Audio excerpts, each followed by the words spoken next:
From the Newstalk ZB newsroom, this is Newsfix.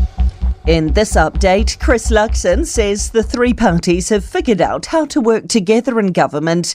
Yesterday, National ACT and New Zealand First signed a coalition deal, and Luxon will officially become the Prime Minister on Monday.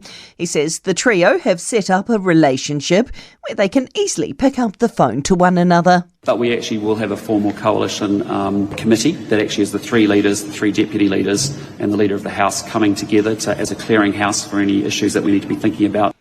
A massive gang tangi is expected to cause disruption on motorways from Auckland to Foxton this weekend.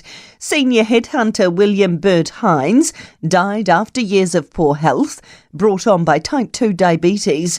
Thomas Rice with more. Hines was released by the parole board on compassionate grounds just before his 70th birthday late last year, after serving a 17-year prison sentence for running a methamphetamine syndicate. The procession is expected to make the more than 500-kilometre journey south sometime this morning. It's expected to be the biggest gang funeral in Kiwi history. A team of scientists are preparing to set sail this weekend to learn more about our most active earthquake fault. Scientists from the Earthquake Commission, Victoria University and NIWA will deploy seismic centres to the ocean floor off the coast of Wairarapa. Geophysics Professor Martha Savage will be on the boat and says she's excited to gather more information about the Hikurangi subduction zone. Understanding what might happen will allow us to help people prepare for it. And Black Friday sales are providing a large boost to retailers across the country. Thousands have been heading to malls and outlets for what could be one of the busiest shopping weekends ever.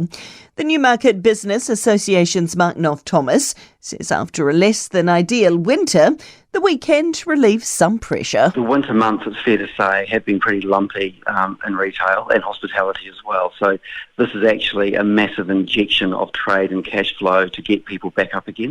And that's news. I'm Donna Marie Lever.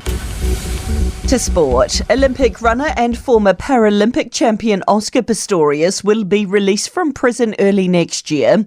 South Africa's parole board have granted an early release to the now 37-year-old who was sentenced in 2016 to 13 years in prison for the murder of his girlfriend, Reva Steenkamp. Pistorius shot Steenkamp multiple times through a bathroom door in their house in Pretoria, claiming he mistook her for an intruder. Former New Zealand Rugby League coach Frank Endicott has expressed his disappointment after Michael Maguire opted to step down from the Kiwis' top job.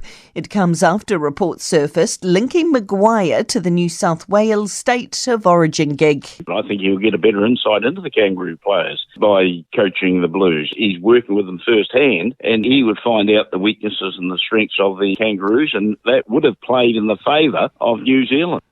And young New Zealand free skier Ruby Andrews has claimed the second podium of her World Cup career, finishing third at the season opening event in Austria.